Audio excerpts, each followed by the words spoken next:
दोस्तों, मैं सतबीर सिंह अपने यूट्यूब के भारत लिंक ग्लोबल चैनल पर लंदन से आपका स्वागत करता हूँ। दोस्तों, लंदन का जो मौसम है ना थोड़ा-थोड़ा चेंज होने लगा है। अब इतनी ज़्यादा ठंड तो नहीं है, लेकिन ठंड तो अभी है, लेकिन जो पहले हुआ करती उससे थोड़ी कम होने लगी है।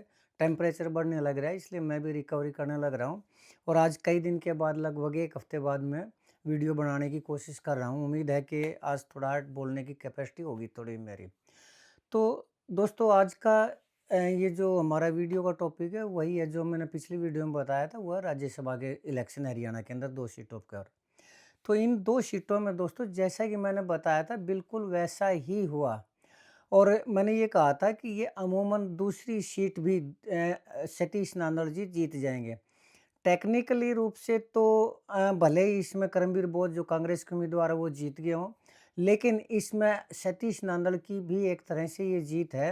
क्योंकि वो बहुत ही माइनर उससे हारे हैं और वो भी अगर हारे हैं तो उसमें सतीश नांदल जी का कसूर नहीं है, उसमें अति आत्मविश्वास है बीजेपी का। जी हाँ, अगर बीजेपी अति आत्मविश्वास में नहीं चलती, जैसे पिछले विधानसभा चुनाव में भूपेंद्र हुड्डा जी ने अति आत्मविश्वास के कारण अपनी सरकार खो दी और वो चीफ मिनिस्टर बनते-बनते रह गए उस क्योंकि उनको इतना ज़्यादा आत्मविश्वास हो चुका था कि उन्होंने ये सोचा कि जिसको भी मैं टिकट दिलवाऊँगा वो जीतेगा ही जीतेगा और वो सीटिंग-एटिंग का फ़ॉर्मूला वो गलत था और कुछ टिकट वितरण थी वो गलत थी। इसके कारण वो सरकार लूज़ कर गए और वो सीएम बनते-बनते रह गए और वो उसकी वजह थी आत्मविश्वास नहीं, अति आत्मविश्वास। यही अति आत्मविश्वास अब की बार बीजेपी में दिखाई दिया और वो कहाँ दिखाई दिया, वैसे तो फुल प्रूफ गेम था बीजेपी का।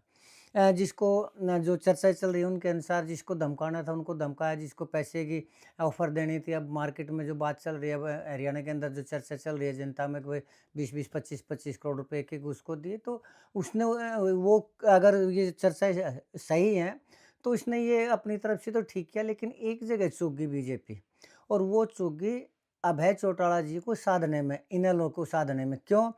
क्योंकि इसमें अति आत्मविश्वास मैं क्यों कहूँगा? मैं इसलिए कहूँगा कि बीजेपी को शुरू से ही लग रहा था कि अभय चौटाला जी हमारे साथी हैं। ये उनका विश्वास था कि अभय चौटाला जी हमें वोट देंगे। लेकिन उनका अब बीजेपी का ये सोचना, यानी मुख्यमंत्री नायब सैनी जी और जो उनके पीछे मास्टरमाइंड थे, मनोहर लाल खट्टर जी, अमित शाह जी जो भी थे, उनका ये सोचना कि अभय चौटाला जी सिर्फ़ हमें ही वोट देंगे और कहीं वोट नहीं देंगे, ये था अति आत्मविश्वास।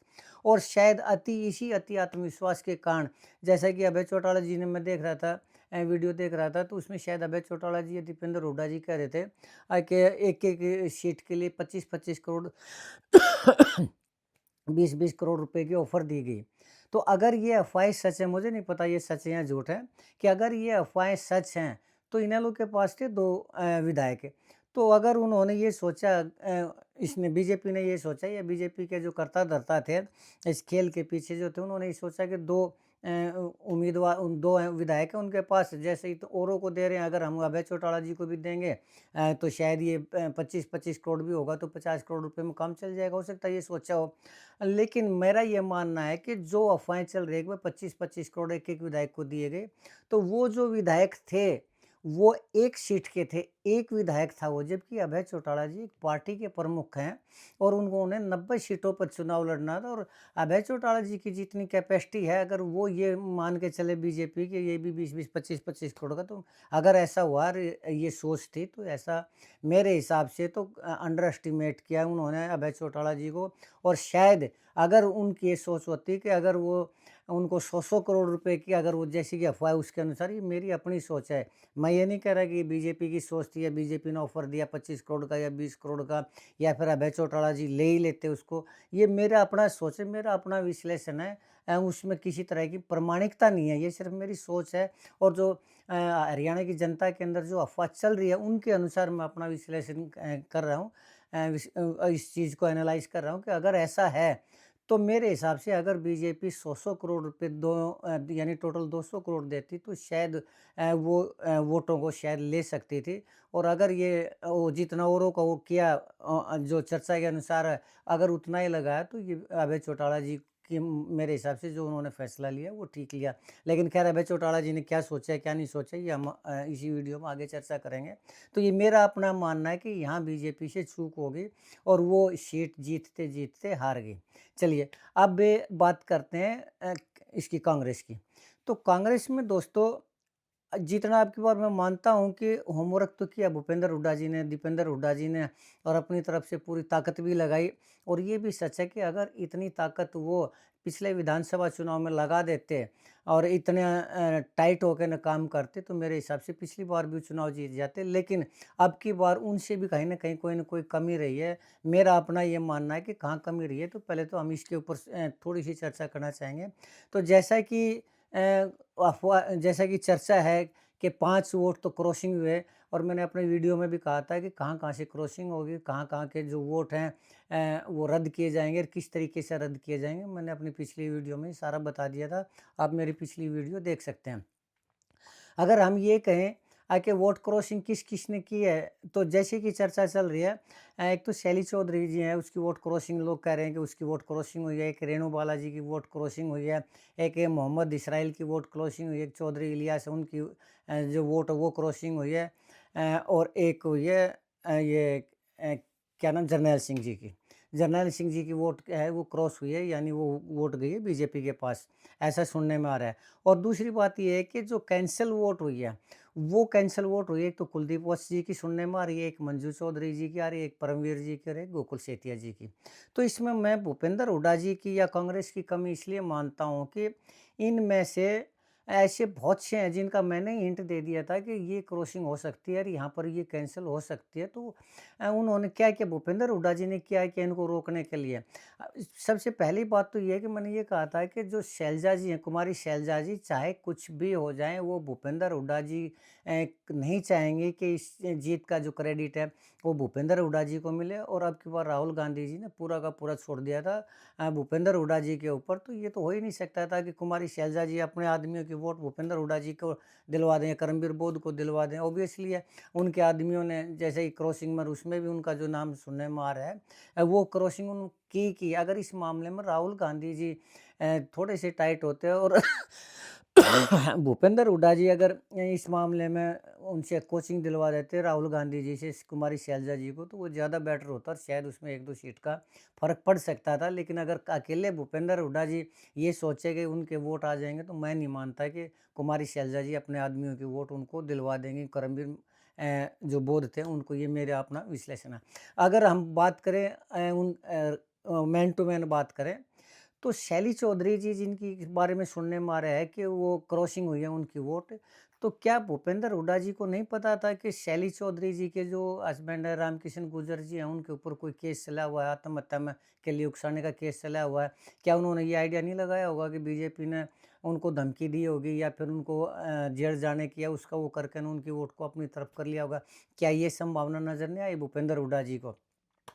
चलिए, अब जरनैल सिंह जी की अगर हम बात करें, तो जरनैल सिंह जी जब सेशन शुरू हुआ था विधानसभा का, तो क्या भूपेंद्र हुड्डा जी को ये नहीं पता था कि वो 15 मिनट तक लगातार बीजेपी के जो विधायक थे उनके बीच में बैठे रहे? तो क्या उनको ये नहीं समझ जाना चाहिए था कि इनकी जो वोट है वो क्रॉस हो सकती है और ये बीजेपी की तरफ इनका इतना ज़्यादा जो झुकाव है, तो उस चीज़ से क्या वो सावधान नहीं हुए जो उनकी वोट क्रॉसिंग जब मैंने इस चीज़ को बता दिया था, तो वो कम से कम भूपेंद्र हुड्डा जी को ये ध्यान क्यों नहीं गैर क्यों नहीं रोक पाए? ये समझ से परे की बात है। दूसरा, फिर मैंने ये भी कहा था कि वो उम्मीदवार जिनके पास अगला इलेक्शन लड़ने की पेमेंट शायद ना हो या फिर कम पैसे हों, कुल का इलेक्शन नहीं लड़ सकते, तो उनको अगर फाइनेंशियल रूप से थोड़ा भूपेंद्र हुड्डा या कांग्रेस पार्टी अगर वो कर देती है, हेल्प कर देती, तो शायद मुझे ऐसा लगता था कि जो कुलदीप वत्स की जो वोट हुई है कैंसल हुई है, शायद वो भी कैंसल शायद ना होती। या फिर मंजू चौधरी जी के बारे में मैंने बार-बार कहा है कि मंजू चौधरी जी की जो जीत है वो सिर्फ़ और सिर्फ़ राव इंदरजीत जी के कारण हुई है, और उन्होंने खुद भी इलेक्शन में ये कहा था कि अगर मैं जीती हूँ तो कांग्रेस के कारण नहीं, राव इंदरजीत जी के कारण जीती हूँ। तो क्या उनको ये नहीं पता था कि मंजू चौधरी जी की वोट है वो या तो क्रॉस होगी या फिर वो कैंसल होगी?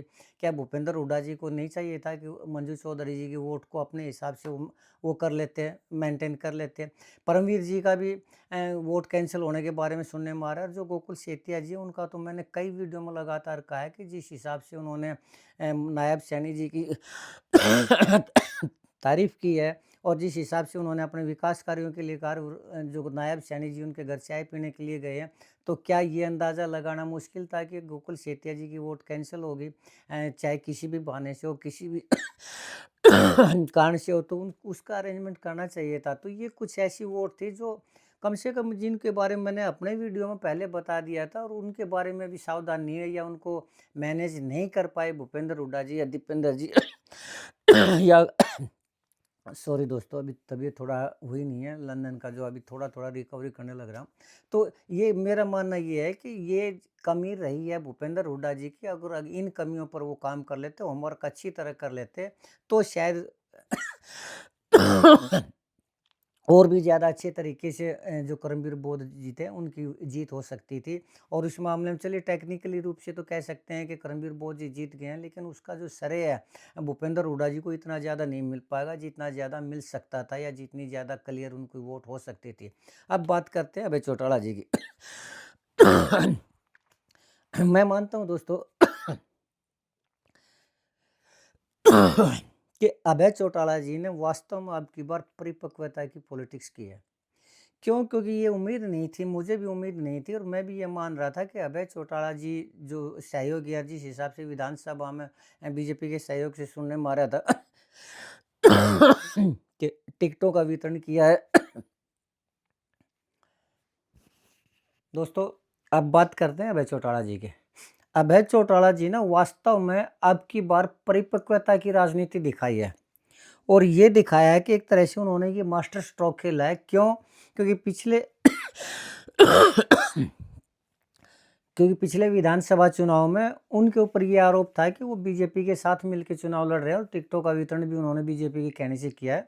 लेकिन अब की बार इस राज्यसभा के चुनाव में उन्होंने बीजेपी को, कांग्रेस को तो खैर देना ही नहीं था उन्होंने वोट, बीजेपी को वोट ना देकर और अपने आप को इससे दूर रख कर, चुनाव से दूर रख कर किसी भी एब्सटेन करके, यानी किसी भी पार्टी को वोट ना देकर ये दिखाया है कि अब वो वास्तव में अपनी राजनीति करना चाह रहे हैं, स्वतंत्र रूप से राजनीति करना चाह रहे हैं। और जो लोग ये सोचते हैं कि अभय चौटाला जी बीजेपी की बी टीम के रूप में कार्य कर रहे हैं, तो उस चीज़ को उन्होंने ख़त्म कर दिया और लोगों में ये विश्वास पैदा करने के लिए मजबूर कर दिया लोगों को कि उनकी अपनी राजनीति और वो परिपक्व हो चुके हैं।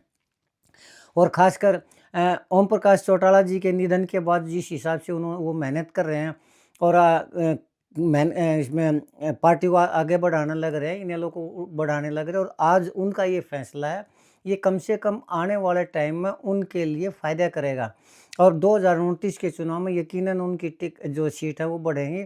और अगर अब की बार वो बीजेपी के साथ मिल जाते, बीजेपी के उसको वोट देते, सतीश नांदल को वोट देते, तो यकीनन इसका जो फ़ायदा होता है वो जेजेपी को होता है। क्यों? क्योंकि जेजेपी इस चीज़ को 1 मिनट से पहले पब्लिक के बीच में ये लाती कि ये तो है ही बीजेपी की बी टीम और हम तो पहले ही कह रहे हैं कि बीजेपी के साथ मिलकर काम करने लग रहे हैं और उस चीज़ का फ़ायदा होता है जेजेपी को। लेकिन अब उन्होंने न सिर्फ अपने आप को एक स्वतंत्र पार्टी के रूप में या एक सीएम उम्मीदवार के रूप में स्थापित किया, बल्कि जेजेपी को आने वाले टाइम में जो फ़ायदा होता है उसको भी उन्होंने ख़त्म कर दिया और जो उनके जो विचारधारा, लोगों के अंदर जो विचारधारा उसके रूप में उन्होंने स्थापित किया कि अब वो परिपक्वता की राजनीति कर रहे हैं। जो पिछली बार की तरह उनका ऐसा कोई वो नहीं था, तो ये उनके लिए फ़ायदेमंद रहेगा अगले आने वाले इलेक्शन में। खैर दोस्तों, जो भी था, ये जो चुनाव थे इसमें कम से कम बीजेपी के बारे में लोगों में ये धारणा तो गई कि चुनाव जीतने के लिए बीजेपी हर तरह के हथकंडे अपनाती है, चाहे वो जायज़ हों या नाजायज़ हों। तो इसका भी आने वाले टाइम में बीजेपी को मेरे हिसाब से नुकसान होने की पूरी संभावना है। और अगला इलेक्शन देखते हैं क्या होता है, कैसे होता है। मेरे हिसाब से तो अगर ये चुनाव भूपेंद्र हुड्डा लूज़ कर जाते तो शायद आने वाले टाइम में उनके लिए भी थोड़ा ये रहता है कि दीपेंद्र हुड्डा के लिए और उनके लिए भी संकट का टाइम होता है। लेकिन अब उन्होंने चाहे भले ही जितना भी अंतर हो, लेकिन कम से कम उन्होंने जिताया तो है और यकीनन इससे कांग्रेस पार्टी के अंदर उनका कद बढ़ेगा। और जो भूपेंद्र हुड्डा जी चाह रहे हैं कि अपनी जो गद्दी है यानी सीएम के उम्मीदवार हो दीपेंद्र हुड्डा जी को बनाना चाह रहे हैं, उसमें भी वो एक कदम आगे बढ़े हैं। तो ये था आज का विश्लेषण। मुझे उम्मीद है कि आपको मेरा ये विश्लेषण पसंद आया होगा। अगर आपको लगता है कि मैं सही कह रहा हूँ तो आपसे प्रार्थना है कि आप मेरे वीडियो को लाइक करें, शेयर करें, कमेंट करें। हाँ दोस्तों, मैं एक चीज़ और फिर अंत में कहना चाहूँगा कि ये मेरा अपना विश्लेषण है कोई प्रामाणिकता नहीं है कि ऐसा ही हुआ होगा या फिर बीजेपी ने कैश की वो की होगी, लोगों को कैश दिया होगा, पेमेंट दी होगी। जब जो भी चर्चा चल रही है उनके आधार पर मेरा अपना विश्लेषण है, प्रामाणिक रूप से कुछ भी नहीं है। और मुझे उम्मीद है कि आपको मेरा भी विश्लेषण पसंद आया होगा। तो चलते-चलते एक निवेदन और कि मेरे इस चैनल को ज़रूर सब्सक्राइब करें, ताकि मैं इसी तरह का विश्लेषण आपके सामने लाता रहूँ। आपने मेरा ये वीडियो देखा, इसके लिए आपका बहुत-बहुत धन्यवाद। नमस्कार, जय हिंद, जय भारत।